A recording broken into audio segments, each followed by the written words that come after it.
I'm sorry, I'm big-voiced. Apparently. I have a face for radio, that's what they say.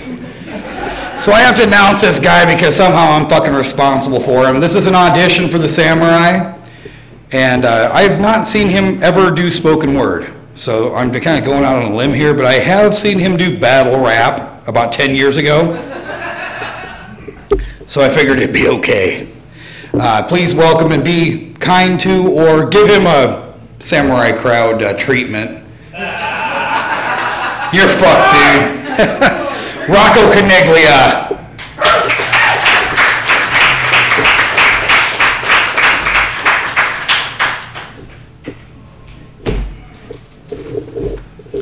You were expecting to see a black dude come up, weren't you? Fuck you, fooled you, ha-ha! So how y'all doing tonight? Oh, come on, how y'all doing tonight? That's what's up.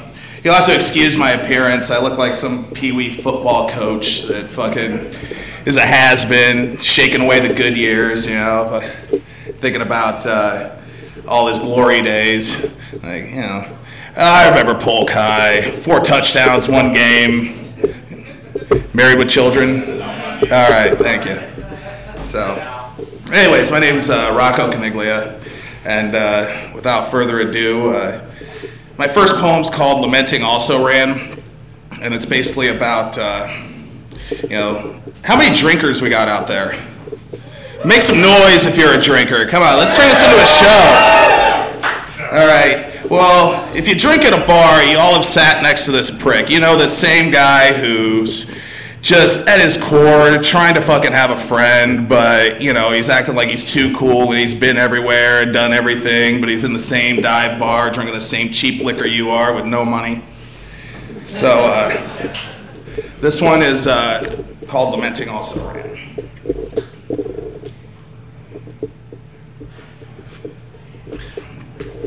Hey man, have a seat right here next to me.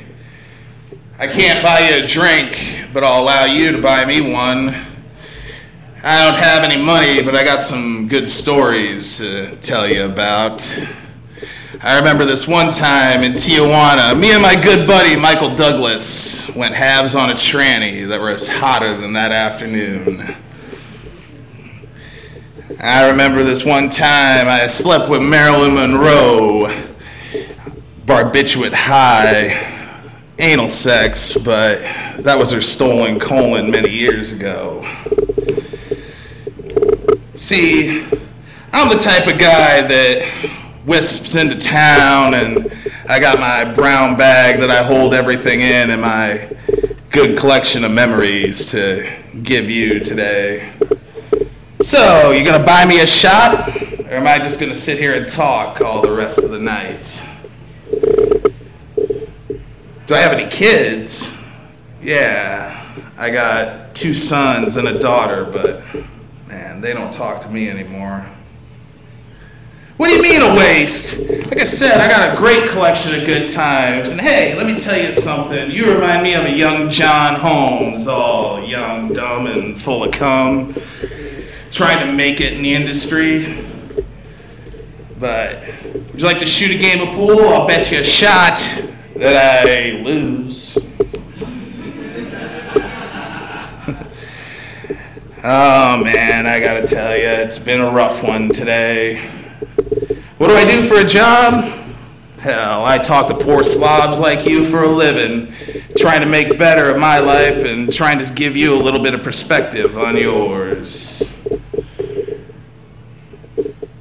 But you know what? At the end of the day, I'm just growing old in the bar, shaking away the good years, trying to not pass out anymore with my tears.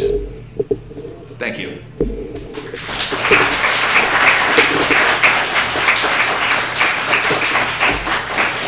Now, I just got off work, as you can tell. I didn't have time to go home and get my actual poetry, so a lot of this is done from memory, so please try to bear with me. And by the way, I do smoke a lot of pot, so the memory ain't really that good anymore. So you're gonna get some fucking pauses, all right? Just don't start clapping until I say thank you.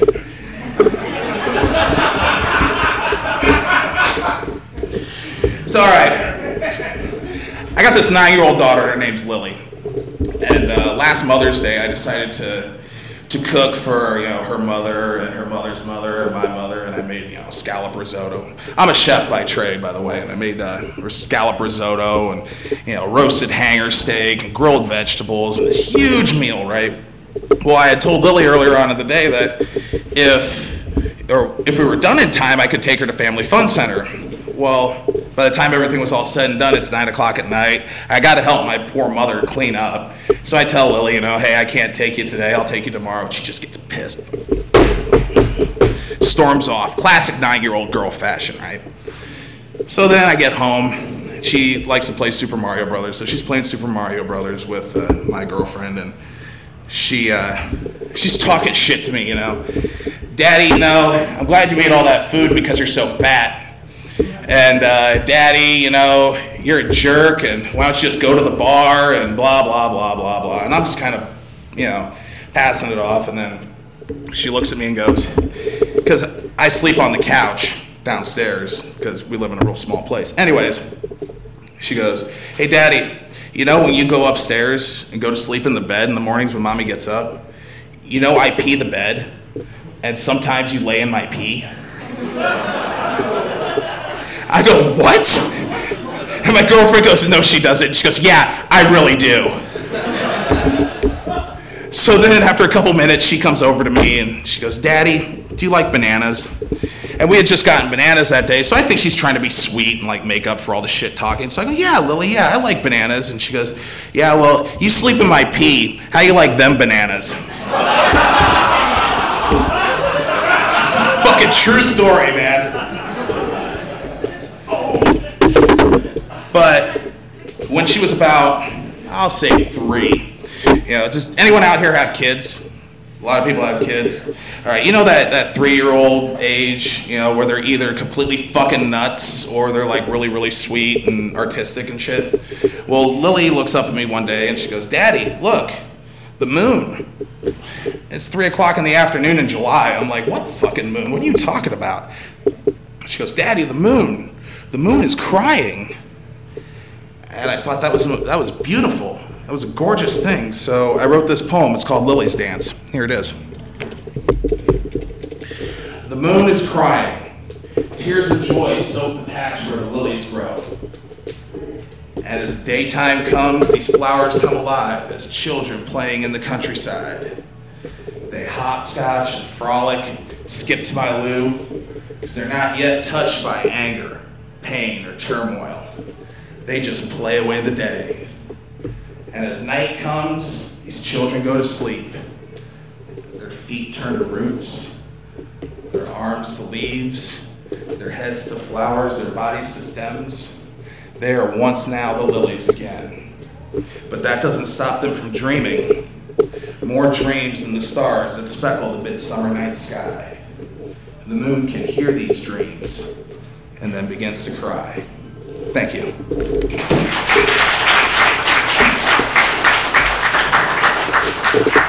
Interesting epilogue to that story. So Lily comes up to me one day and she goes, Daddy, you know that poem I wrote? And I go, what, you mean the poem that I wrote for you? And she goes, yeah, well, here, I drew it. And I looked and she drew the lilies and how they're coming alive and the moon and all that stuff. So I thought that was pretty beautiful. If I wouldn't have been so stoned, I'd have started crying. So, as you can tell, I rarely drink. Yeah, I couldn't even say that with a straight face. But there was this one night, I go to this bar called Sullivan's. And at Sullivan's Bar, I can usually run a tab with the bartenders, make them bets, usual degenerate shit. And this one night, I was getting hammered. And I mean, I'm not just talking hammered, a couple beers and a couple shots. I'm talking I'm double fisting Long Islands and drinking fucking Rumplemints with an IV. It was one of them days, you know what I'm talking about? You know what I'm fucking talking about, right there. You right there. I saw your head go down. You know exactly what I'm talking about. I had one of those fucking days. So I'm looking around the bar after getting thoroughly cocked, and I see this girl who's playing darts all by herself.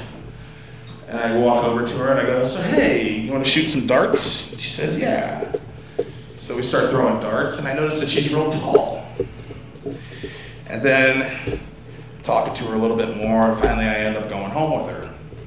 Well, when we get to her house, I look down and I notice she's got some really big feet and some really big hands. And then all of a sudden a Far Side song popped into my head. You guys know who the Far Side is? Rap group from the early 90s. They have this song called Oh Shit.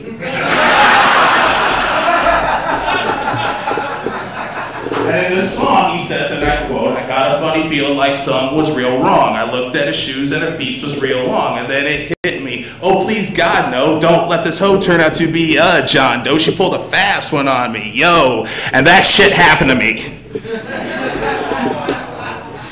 And here's how fucking either stupid, drunk, I don't know what I was, but I didn't realize it until she got dressed up in a teddy. And I'm like, hey, turn around real quick. And then I remembered Ace Ventura.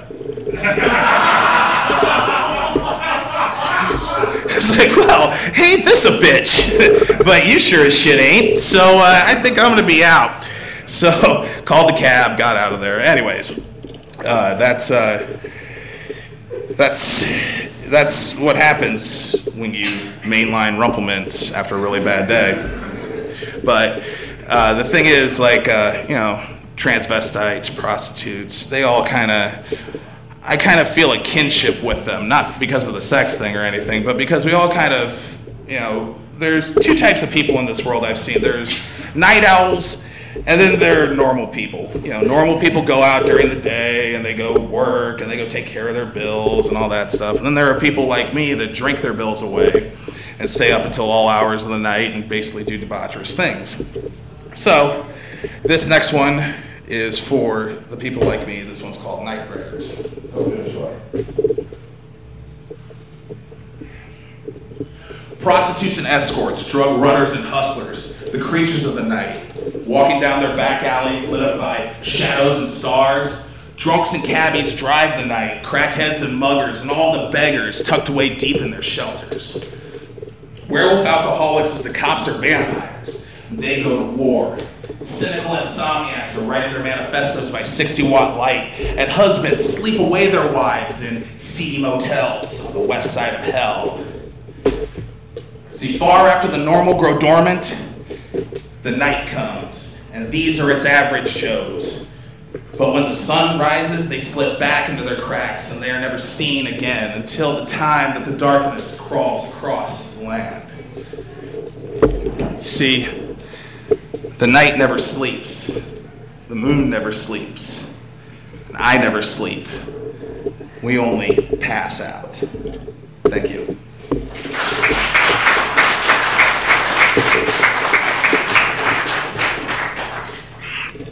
So,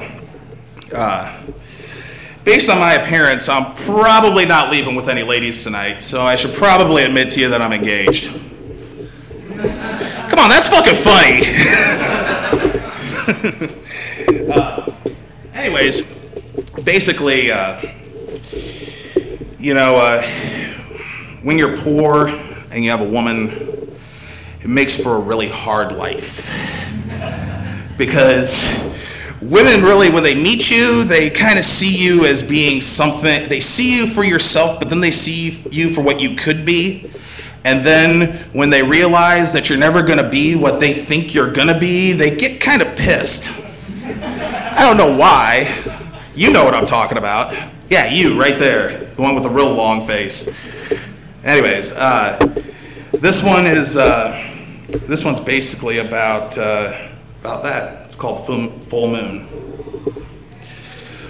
Full moon true, half moon turns blue, waiting so patiently for this moon to turn new, but that bird flew. So what's one to do when your kids weep away the night because you can't afford food, and your wife's lips spit instead of pucker because she's so sick of kissing a fool? They say roll with the punches, ignore the whispering sounds, but it's hard to roll around when you're on the ground getting kicked while you're down.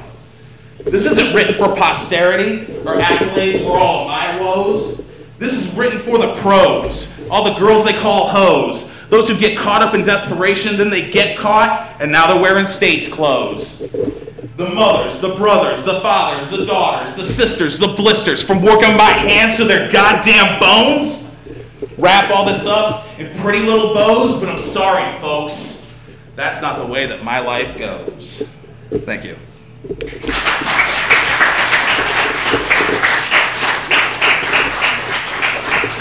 All right, I got 2 more for you. Is that cool? So, moving right along, this one's basically about, I really ran out of funny stories, so. This is about, basically, again, sitting at the bar, minding your own business, thinking about your bullshit and all that stuff and how you just want to drink all that away, and then you got some other dickhead that sits down next to you and starts complaining about their life. Has the balls to complain to you about how like their fucking parents won't buy them an iPhone or some stupid shit like that, you know? Or like how they can't fill their tank all the way up. They only have $20 to put in their tank. You son of a bitch. I don't even have a fucking dime to put in my tank. Anyways, there's no name for this one yet, so we'll just call it Complaining on My Clock. The only things I sleep with are the roaches in my bed. So you want me to give you compassion like some hookers give up head. There's that pot again. I'm going to give you compassion like some hookers give up head. What's that? You didn't mention roaches. Hey, wordplay. Screw it. I'm just going to try to freestyle it. The only things I sleep with are the roaches in my bed. So you want me to give you compassion like some hookers give up head? Well, remember the lessons that your fathers taught and how you didn't believe them. So every time you go to bed crying, remember it's blood, sweat, and tears for a reason. I've seen my children grow hungry, and I've seen innocent animals die by the hands of the cruel and the stupid in the cool still of the night. So, for all the scars that I've had and all the blood that I've bled, you want me to give you some sort of sympathy for the water that you tread? See, the season could be winter, or the season could be spring. It doesn't even matter, because the only thing that brings is just some more hardship, and that's the way that life goes. So that's all that anyone knows. So why don't you keep your condescending thoughts and keep looking down your nose every time you see me sitting at the bar, drinking away my problems, drinking away my woes, drinking away the hell that I have to live, even though I try to throw it all out. But most cats just tend to sit in their room and scream and shout and kick the walls. I just try to solve all those problems that just try to make me fall from grace. Every time that I get saved, every time it's some girl in leather, or every time it's some fool in lace. So, if you want to go complain, go and find yourself a friend. Because I ain't got time to give compassion, and I sure as hell don't give head. Thank you.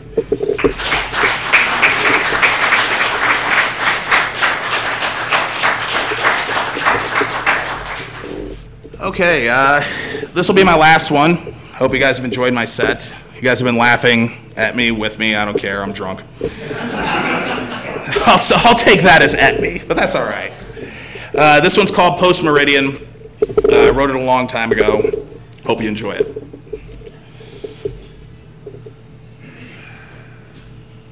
Jesus Christ. I've done this poem 1,000 times. I just did it at work earlier and I can't remember it now. Come on, Rocky. Fuck you, Kevin. Sorry, a hooker said that to me when she was giving me head in the backseat of my friend's car once because I was drunk. Yeah, long story. Tell that instead.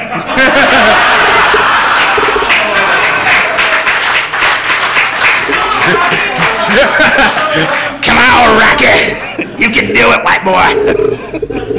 By the way, did you know on 16th Street, there's like, okay, you guys play The Legend of Zelda? Okay, so when I was DJing at Lipsticks, I I passed out one night, and I had asked my friend before to show me where all the hookers in Omaha were. So I passed out in his car, and I wake up, and it's like you wake up in The Legend of Zelda, like you hear that fucking music in the background, there's mist, and nothing but hookers walking everywhere. What the fuck? Where are we? Amsterdam? What the fuck happened? It's like, nah, man, it's 16th Street. So I'm like, all right, can I pick one? He goes, I already got one for you. Ugliest bitch I've ever seen in my life. But it was $5 for a headshot, so I was like, fuck it, whatever. So anyways, it took me 20 minutes to come. It was bad for everybody. But she got her meth, I got my rocks off. Hey, everyone was happy at the end of it.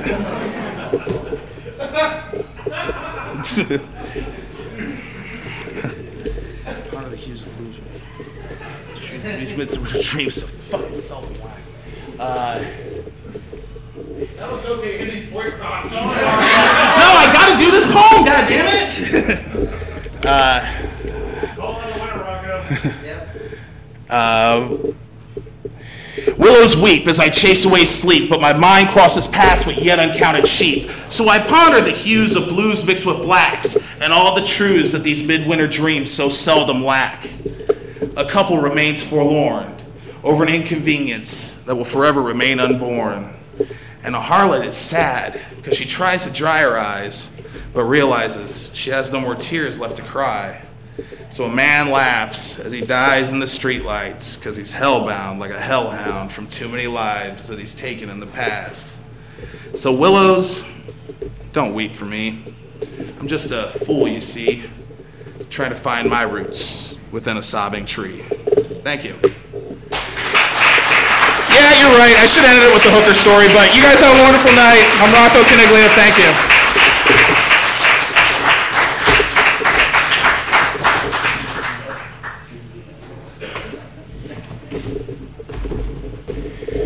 And hold on as I get this thing straight. Have I got the right microphone? Christ, I hope so. Maybe your buzz is catching up on me. I don't know. Wouldn't be the first time. I'm going to be telling something, well, my own little moments later. Rocco, I want to point something out, and also to some of the other members of the audience, if you are interested. We're going to be doing auditions Sunday, 8 o'clock. And while you've done we basically do a 2 audition system, and you've kind of done it back-assward, but don't worry, I think you're used to that. More so than you think. Oh, trust me, you will find out. And what we do is you come up and you get 5 to 10 minutes worth of material, get up on stage, try it up in front of the rest of the samurai, and if we think, hey, you're really good, we'll throw you up in front of an audience to open up a show, and we'll see how the audience reacts to you. And if we think, you know what, you're good, but you need to work on your material, we will critique you, and not like you suck, we will actually say, your material is really good, but you need to work on your delivery, or your delivery is really good, but you got to get some more meat in your material. And we will work with you on that. And you suck, yes. So, yeah, we're friendly like that, you know. We are big believers in lube, that's all I'm saying. Blood Yeah. counts as lube. Blood makes the grass grow. Yes. So anyway, 8 o'clock this Sunday here. So if you're in the mood to give it a try, come on down. Rocco, please come down. That was a really good set for your first time. Now, with that said, I remember throwing this young lady up on stage. Not quite physically, but we were giving it some thought. Yeah. So she has a host of, her perspective is unique, and it's one of the things I genuinely like. So ladies and gentlemen, Marlo Mapes.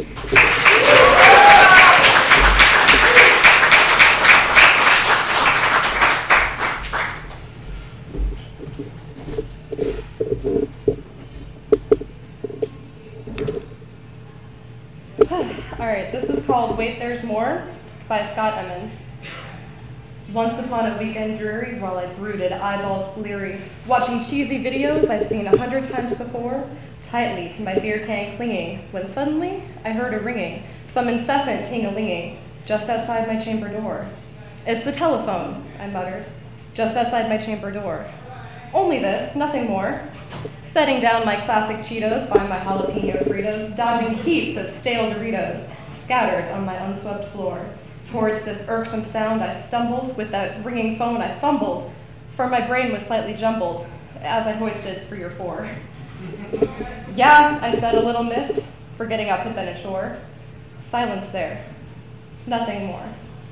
Oh, what grave and grim vexation followed from that hesitation, for I knew its meaning from a million calls I've had before.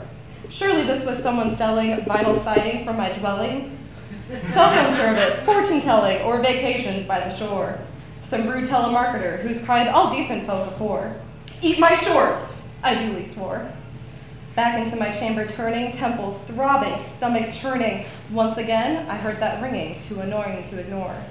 Angered to the point of fever, then I lifted that receiver, when a voice like beaver cleaver chilled me to my very core.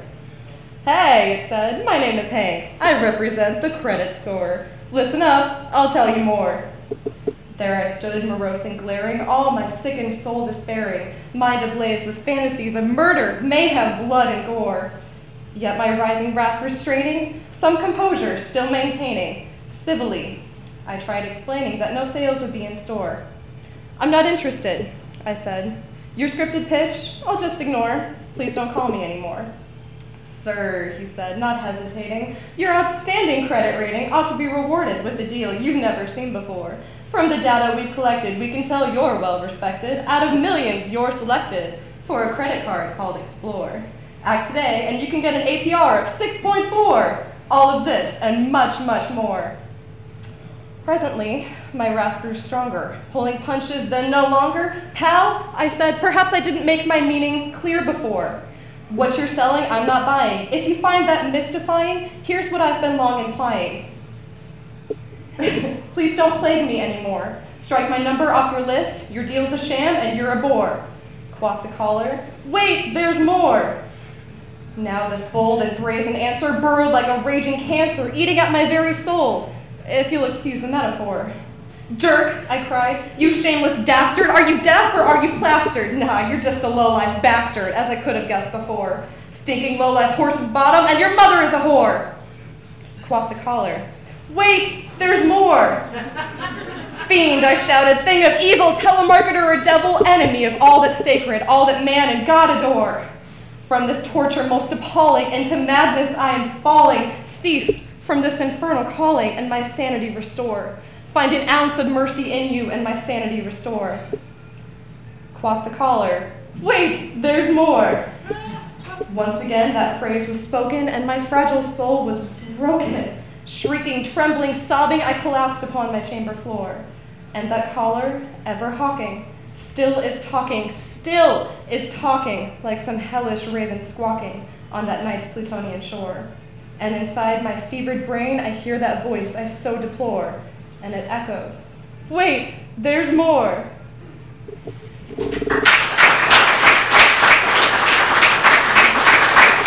That was Wait, There's More by Scott Emmons.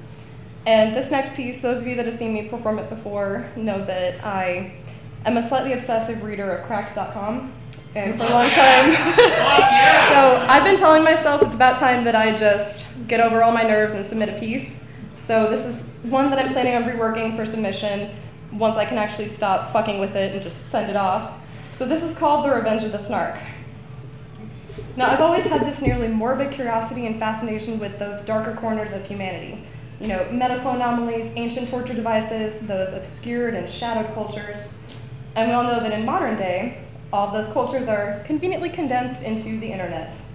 Now, I've spent countless hours conducting many social experiments and spying on some of the more odd forums. So imagine my excitement when one of our other samurai, Esta, told me about FetLife. FetLife, short for Fetish Life, is a social media site which is arranged similarly to Facebook for the kink community. On your profile, you can also list preferences or restrictions for contacting you. For example, mine says that I'm only there for real-life friends and that you better not fucking try to contact me unless we know each other in real life. It is, for the most part, a place for members of that community to connect, to share stories, writing, photography, and offer each other glimpses of that very fascinating lifestyle. Now, being an avid reader, I absorbed all this newness around me. I became immersed in a culture and a community that was previously foreign. I found one of my favorite gyms lately tucked away into one of the forums called Ramblings. It's by an anonymous user titled Master, Mistress, Sir, or Ma'am, the Rules. And it explains the submissive party's general do's and don'ts towards their dominant partner. Now, to those of you who aren't familiar with the BDSM lifestyle, I think it summarizes it pretty nicely. So the do's and don'ts. I will not hum the theme from Jeopardy while Master decides which implement to spank me with. I will not annotate Master's to-do list. I will not applaud when Master uses big words. Master's dog does not stink. Master does not hog the bed. I will not genuflect at Master's erection. I will not refer to Master's kitty as snake food. I will not snigger at the pronunciation of Master's commands. Nor will I perform a ventriloquist act with Master's penis. I will not imitate Master's accent. Master's chair is not to be used to pile my clutter. I will keep my leopard print sheets laundered so that Master will not ever be subjected to those flowery things. I will not yawn while I'm waiting for Master to climax. I will not chew my collar. I will not giggle during paddlings. I will not propose letter grades when Master belches. I will not snarl at Master when he asks me to share my chocolate. I will not tell Master that he has permission to seduce me. I will not say, good boy, to Master. I will not make shadow puppets in the candlelight while Master is tying me up. I will not critique how Master ties me up. I will not pleasure myself after Master falls asleep and then make fun of him for it later. I will not go out of state while borrowing Master's car during lunchtime. When Master is kind enough to bring me a cup of tea, I will then not refer to him as the tea fairy. No matter how much Master adores me, he does not get down on his knees to do so. I will not yell at Master. I will not change the settings on Master's alarm clock, no matter how hilarious it might be to see him late for everything. I will not deliberately mispronounce words to confuse Master. Now, it's very unlikely that Master pushed all the covers onto my side of the bed because he wanted to shiver all night. If I don't like the settings on Master's car radio, I can drive my own car. I will not ever tell Master to go away. I will not accuse Master of being gay when he arranges his driftwood in artistically pleasing ways, or his candles, or his doilies. I am always the spankee. I am never the spanker. I will keep my greasy fingertips off of Master's computer screen. I will not eat his leftovers without permission. When asked how many spanks my misbehavior warrants, I will not answer using fractions. I will not ride on Master's back the night before his doctor's appointment. I will not play connect the dots with his freckles. I will not make lengthy to-do lists for Master. You know, on second thought, I will applaud when Master uses big words. This overrides Rule 3. Hooting and whistling, however, is excessive. Master is the judge of whether or not I am a moron. I will be spanked if I leave the caps off Master's pens, but if it becomes obvious that I'm deliberately leaving the caps off the pens, then I will not be spanked, no matter how much I beg. A warm Master is a happy Master. And finally, I will not hoot with laughter if Master accidentally whacks himself in the back of the head with the flogger. So those are some of the forums that I go around and see, just the things that people share.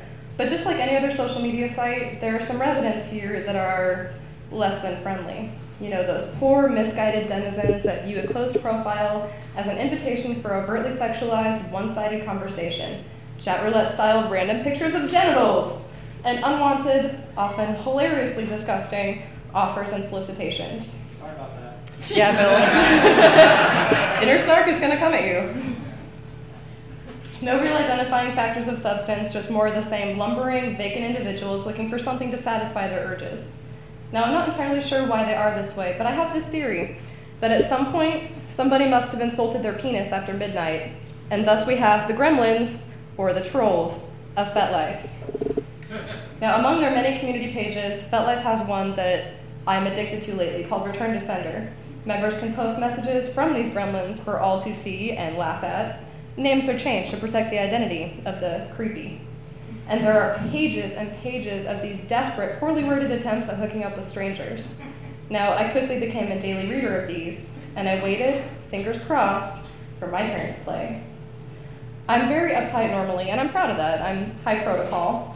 But at the same time, it's pretty hard to rattle me. Now, like most people, there's a snarky side to my personality. And like most polite people in society, I keep her safely caged away until she's absolutely necessary. And she hasn't been out for quite a long time. But after reading all these stories and realizing our potential, she was practically jumping with excitement. Come at me. I've been looking for a new verbal scratching post. All will be subject to my rapier wit. So we sat and sat, waiting for the opportunity to present itself. Now, I know what you're probably thinking. There are so many more productive things that I could be doing with my time, but it's 4 in the morning and I have a free internet connection, so what better thing but to have to occupy my time? And then one night, it finally happened. I got a message from a dominant male. You know, one of those, I'm so fetish, I shit latex types. Those little pseudo-kinksters, and he seemed quite enamored with me, which was funny, considering that my profile was composed of just bare bones, no personal information about me whatsoever. So my snark and I sat with rapt attention watching this little interaction unfold.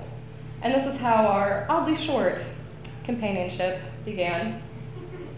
Him sends gratuitous pictures of genitals. What you think? Snark's interest has been piqued.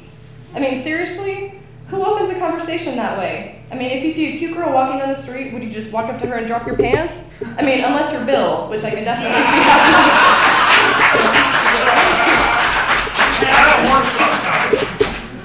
So my response, yeah, I think that's a penis. Him. ASL? Nope, sorry, I don't speak American Sign Language. And I don't know how that would translate to text anyway. Him. Apparently undaunted.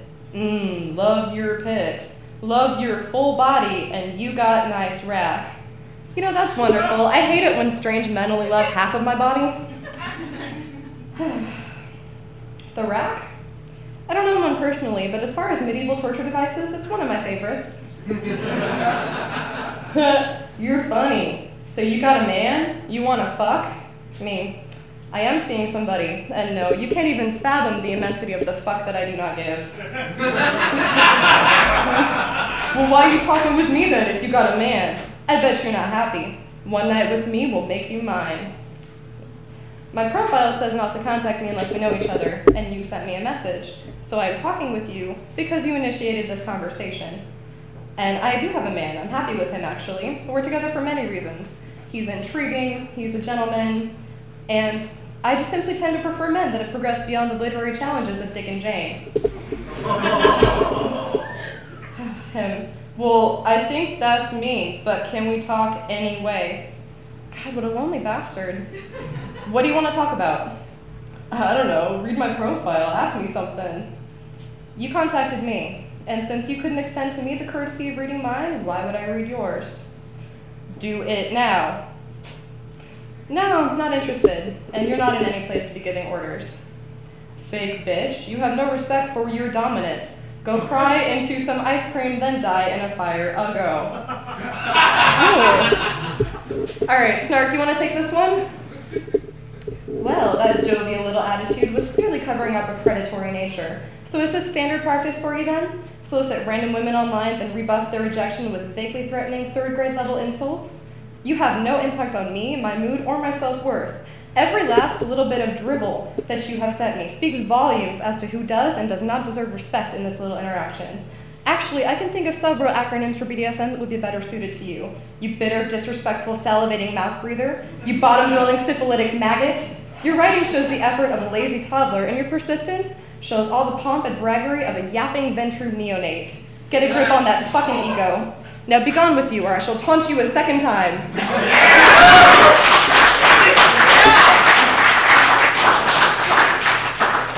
So then I blocked him, got a cookie to reward my inner snark, and resumed life as normal. Well, as normal as I could proceed the rest of that day. You see, the snark hadn't been allowed any breathing room for quite some time, and she had no intention of going back so easily. Along with several other vaguely stupid, insidious plots, she was quite keen on the idea of making a squirt bottle that said, "Bad human," and carrying it around with us so that we would be ready to impart hilarious justice whenever the opportunity presented itself. So I tried for hours to convince her to go back into her hiding spot. Now she stomped her foot and whined about how much more fun it would be for us if she was allowed out more often, or at the very least, I could take the lock off of her cage. So I finally gave in and removed the lock, but she was still not so keen about going back in. So then I had an idea. I took her to the most remote forums on the internet to spy on those darkest corners of humanity, until exhausted and pacified, she slipped back inside to wait for another challenger to come our way. Thank you.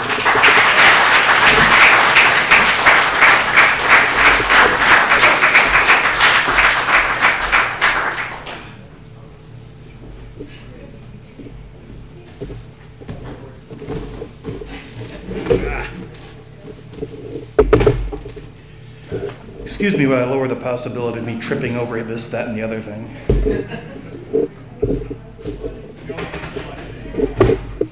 Aha! See, I told you. The hard part is that it's always like when I'm stone cold sober that the weirdest shit happens. Whoop. Again!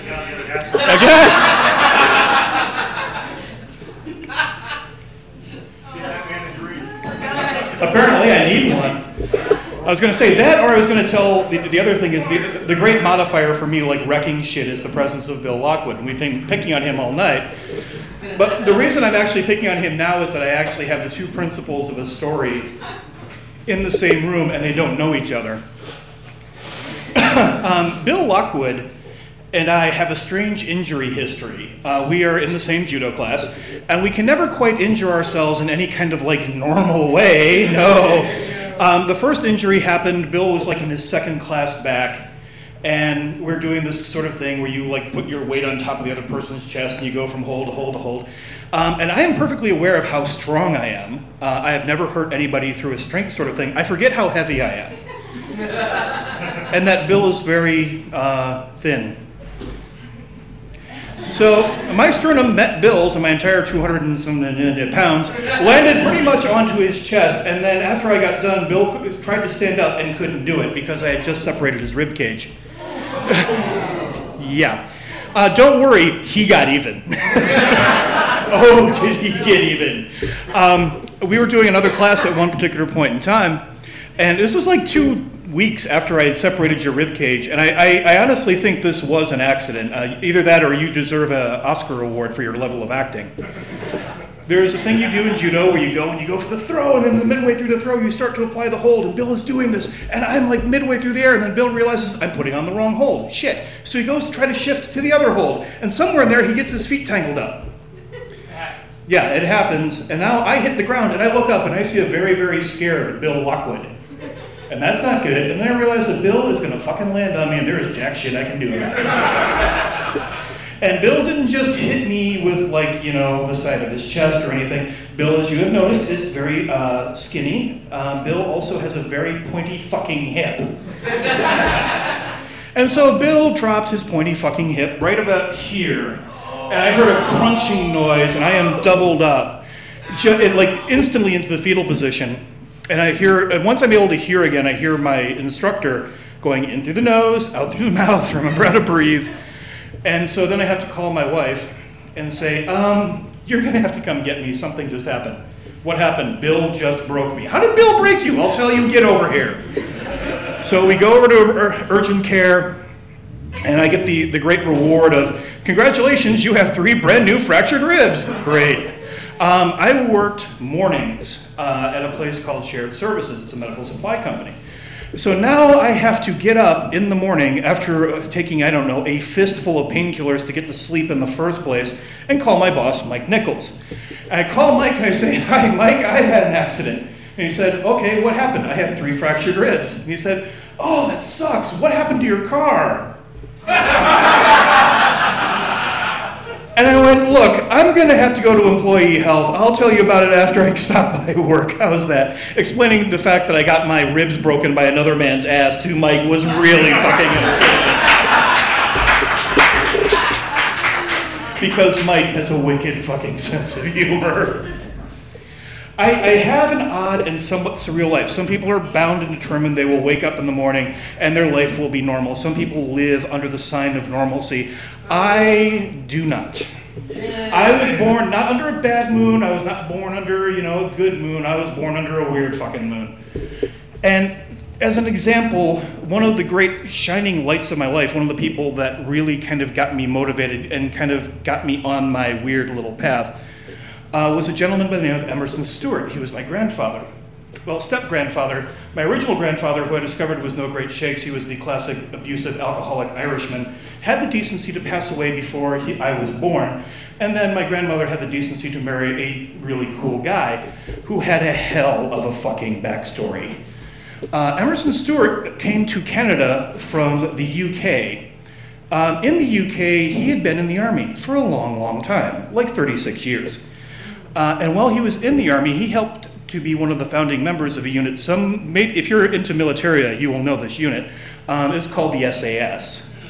And if you don't know who the SAS are, they will walk up, your average SAS man will walk up to a Navy SEAL, bitch slap him, and then say, "What, problem?" And I'm not kidding, I've seen it happen. Yeah, these cats are hard. And I got my first experience of what serious SAS guys are like because my grandfather invited a couple of his buddies to come visit at the bar that my grandmother owned. And they're hanging out. So there's my grandfather and two of his buddies, and they're in rural Quebec, which is the people there are great. The biggest conflict is you've got the Irish side of town and the French sort of town, and they handle it the conflict there is much the same way that you handle like conflict in a hockey game. You go out, you have a few beers, you punch your lights out, then you go to work the next day and laugh at each other, and it's all kind of fun. What it is not is what you would call a bastion of diversity. Irish and French is pretty much what you get. You don't see a whole lot of other skin colors there. And one of my grandfather's friends from the SAS is from Jamaica, and he is a little darker than the Ace of Spades. And so they're sitting there, and I should point out, I think at that point, yeah, I was like in my early teens. I was like 14 or so at the time. And I'm the bartender at the bar. Which is the sort of shit you can do when your grandmother owns the bar and it's rural Canada and the cops just don't give a fuck. I was also the short order cook and the bouncer. And you wanted me to bounce, because if my grandma was bouncing, your shit got fucked up. The woman who had a baseball bat under the bar and more often than not did not have to use it. I was the B team. If she got called in, shit got real. And so they're hanging out, and all of a sudden I hear one of the people there, one of the regulars looking over there, and somebody drops an N-bomb on my grandfather's friend. And I'm like, oh dear God, no. Because I've heard these people talk. These SAS stories are kind of like what Richard Pryor referred to mafia stories as. Mafia stories and SAS stories work like this. They're about people who died funny. And they know this because they killed them. And these people have probably, each one of them can lay claim to probably having killed the population of this entire small town of Low Quebec about 4 times over. They're all seriously hardcore guys. So somehow a fight begins to break out. 3 former members of the SAS versus 9 lumberjacks. And it's every bit as one-sided as you think. The lumberjacks were gone. It was just like, and people are looking at me like, are you going to break that up? Are you out of your fucking mind? No, this is not going to happen. And so I'm sitting there, and like as the guys are being thrown out of the bar, one of them goes, oh yeah, you won this one, but this place won't be standing in the morning. And I'm like, oh, you dumb motherfucker. You have no idea the people you're messing with. So they leave, and then my grandfather collects his buddies, and I'm like, oh, the shit's gonna get real. And then they grab me. I'm like, yeah. Pretty much. And so they drag me along, and I'm sitting there, and that's when my grandfather broke out his gun stash. And I would like to point out that if you've been in the military for a long time, you can get a lot of really interesting guns. If you've been in the SAS for 30 years, you can get a lot of really interesting guns. I'm sitting there and he's like pulling out Uzis and FN assault rifles, and I swear to God he had an 81mm mortar. Don't know if he had the rounds. Didn't ask. I'm not going to bring it up because I'm reasonably certain that the Canadian government handles certain things fairly well, but their firearm laws are pretty intense. And so they're sitting there like loading up guns, and then my grandfather pulls out this, semi-automatic shotgun, and then he's pulling the rounds out. And then he starts popping out the buckshot and he's putting rock salt in there. I'm like, okay, this is kind of cool. And I'm watching this, and I'm kind of getting the process, learning how the weapons work. And then he hands me the shotgun. And I'm like, oh, you just want me to hold this? He said, no, you're coming along. And I said, what?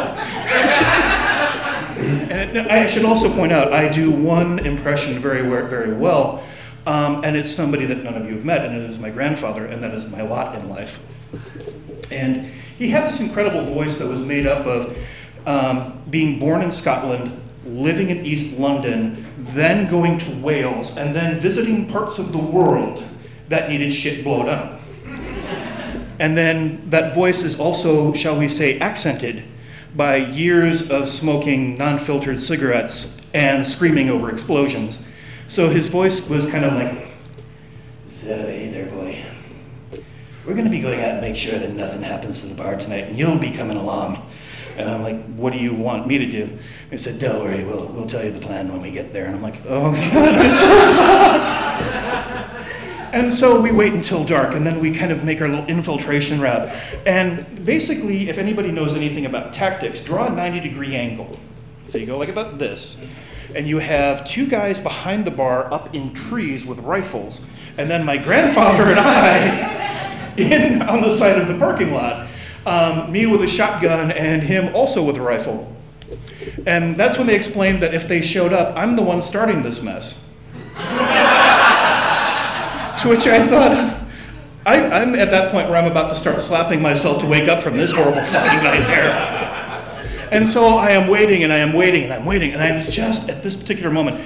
I throw really, really good parties. I like to put on really good shows. I have never wanted to see people not turn up at a bar as much as I did not want to see these guys come back. So we're waiting and the bar closes, and then it's 1 o'clock, and then it's 2 o'clock, and then about 3 o'clock in the morning I see a truck driving up. I'm like, oh no, and they are pissed drunk. And they are bringing up cans of gasoline up out of the truck, and I'm sitting there, and I'm sitting there terrified, about ready to pee myself, and I've got this guy dead to rights in the sights of my shotgun. Anybody here who has ever hunted will be familiar with a term called buck fever. Buck fever is a strange disease. What it basically does is it paralyzes your trigger finger. You can sit there, stare at something, know you should be squeezing the trigger at that particular moment, but there's some kind of like instinctive thing or some cultural thing that basically says, don't shoot live rounds at a human being. And I was having my dose of buck fever, and then all of a sudden I heard and felt the presence of my grandfather, and he said, hey there, boy. You gonna shit or get off the pot there? And as terrified as I am at that particular moment of firing live rounds at another human being, I am infinitely more terrified of what's gonna happen if the bar burns down and I have to explain it to him. I then proceed to turn a semi-automatic shotgun into a Claymore mine. I fire off 6 rounds in about half a second. I had a bruise on this shoulder that lasted about a month. Roll over, proceed to start reloading the gun. I turn back around and I'm about to start firing more at these fuckers, and then I look and they're gone.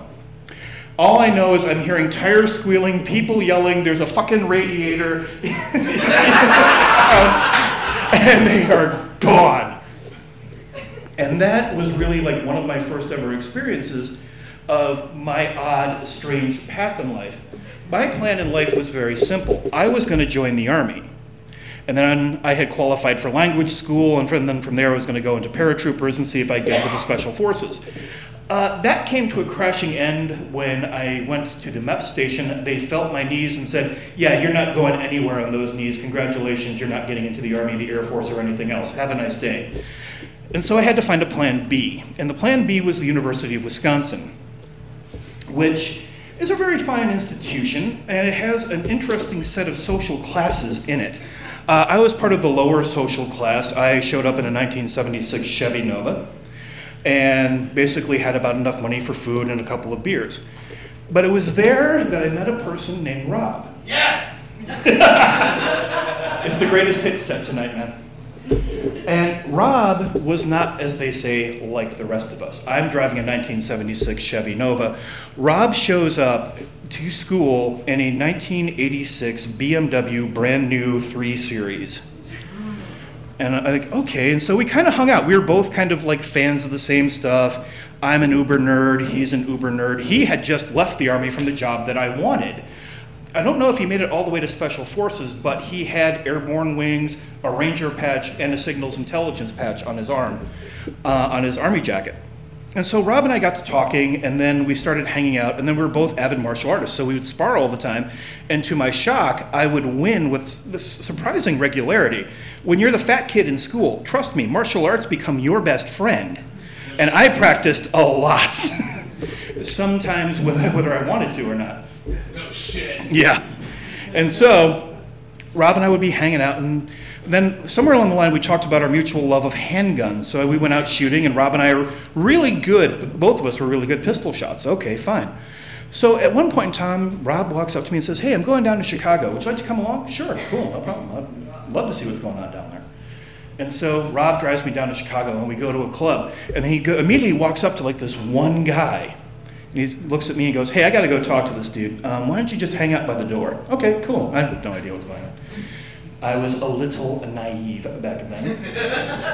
And so they hang out for a couple of minutes or so, and then the door opens back up, and then Rob goes into there again with another guy. And then at the end of the night, Rob's like, hey, that was really cool. Thanks for watching out for me. Here's $500. So you're driving me down to Chicago. I'm hanging out in clubs I never would have had the opportunity to get into before, and then you give me $500. Fuck it, I'm in. One moment.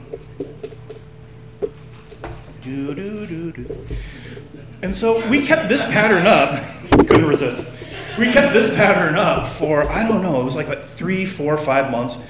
And we would occasionally get hassled or whatever, and I would just handle it as best as I could, and then I would keep making money, and our relationship deepened. And so I kept doing more and more of these business trips, and then the whole thing turned in a very strange sort of moment when Rob walked up to me and asked the legendary question, do you have a passport? Yes. Cool. I want you to come along with me. I'm going to Berlin. Oh, okay, what are you going to be doing in Berlin? Well, it's going to be like the business trips that we normally do, but it's a much bigger sort of thing. And I said, okay, cool. Now, here's the editing that my brain can do. Rationalization is an amazing thing under certain sets of circumstances, so work with me on this. What I should have heard was, we're going to go to Berlin. I am going to go take you to a country where you speak 4 words of the language. We're going to do some illegal shit in a part of a country that is deep inside of a totalitarian state.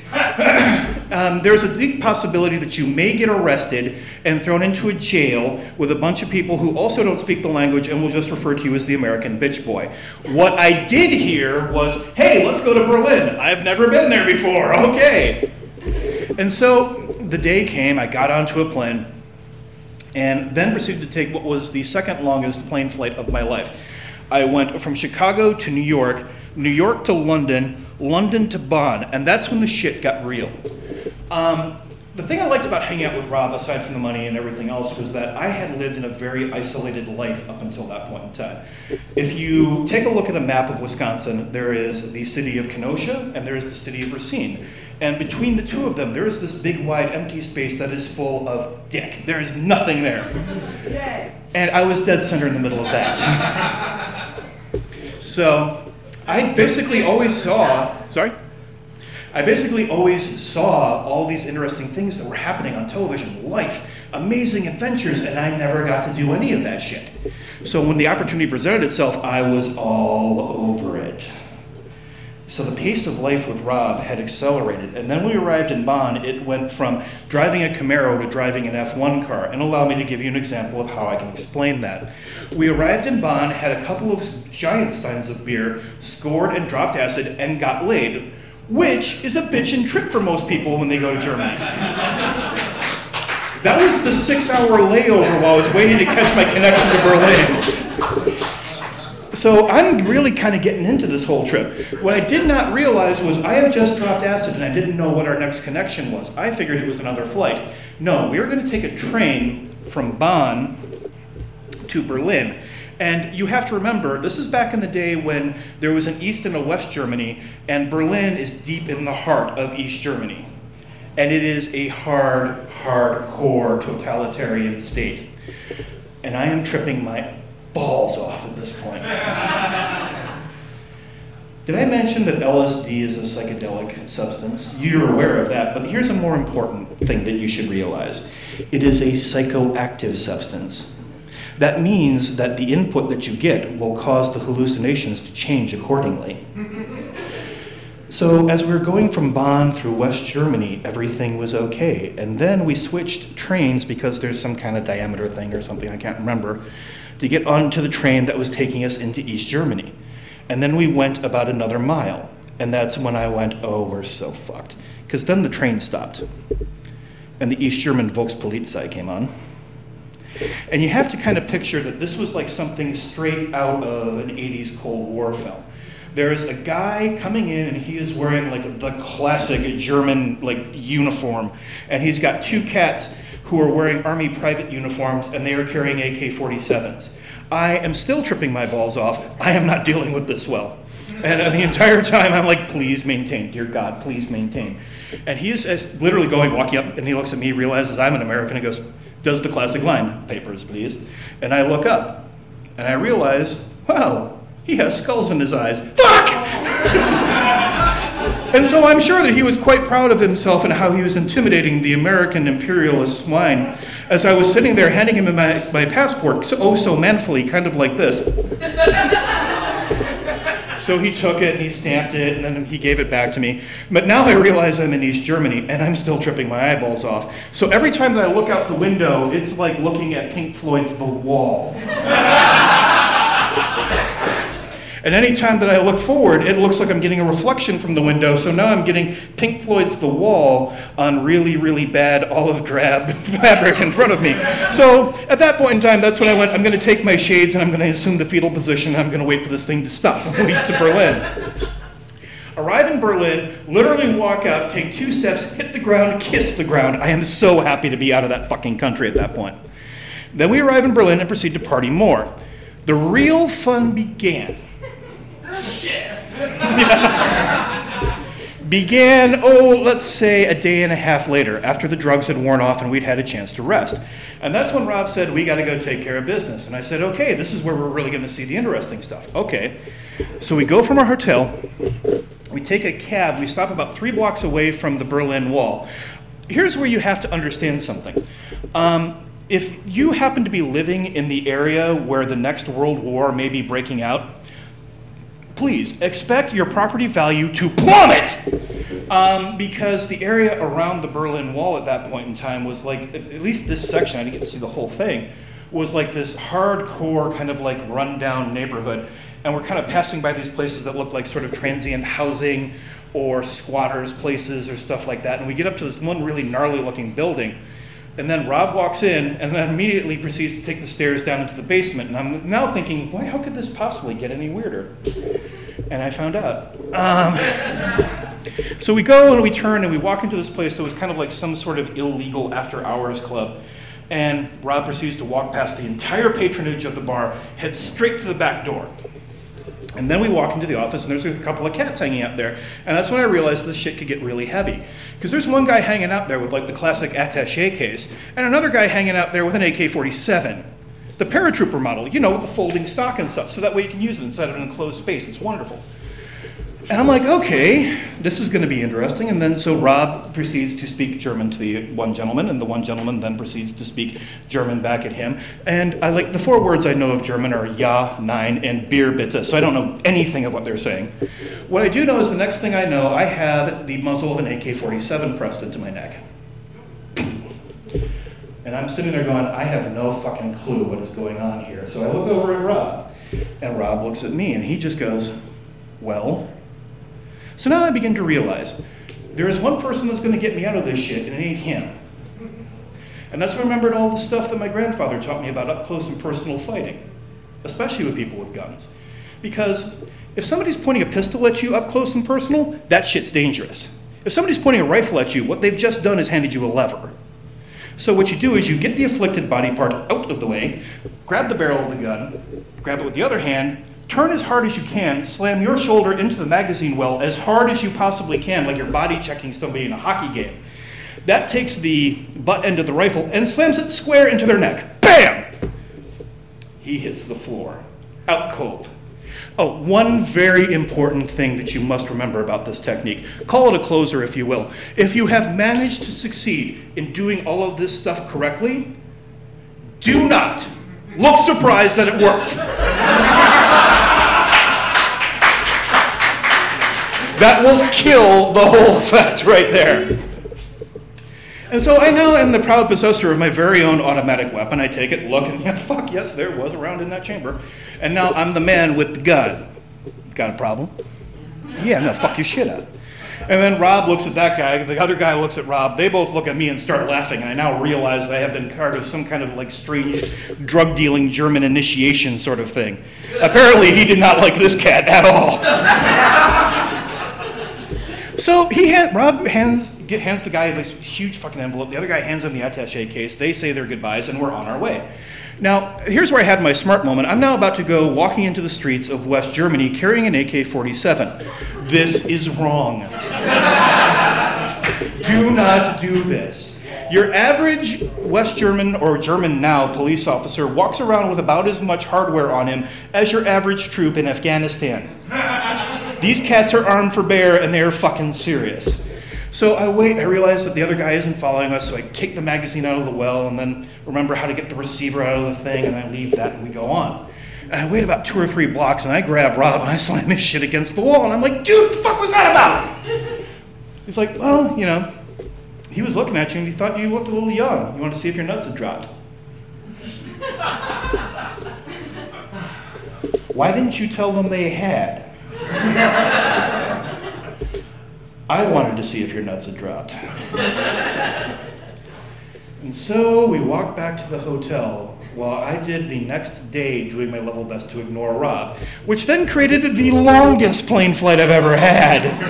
Afterward, going from Berlin to Bonn to London to New York to Chicago with Rob next to me and me ignoring the fuck out of that guy.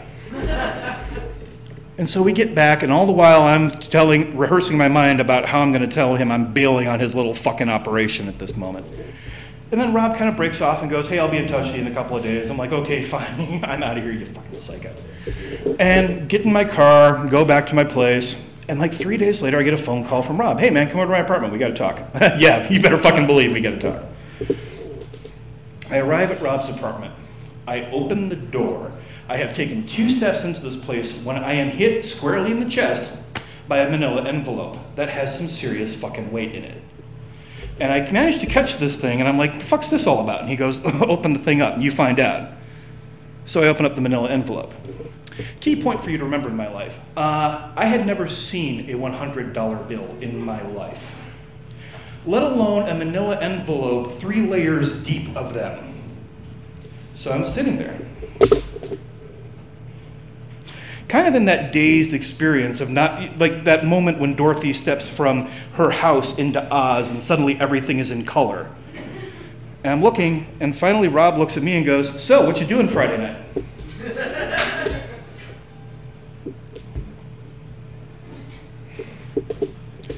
I don't know, man, what you got planned? Thanks a lot, you guys are amazing. I love you, good night.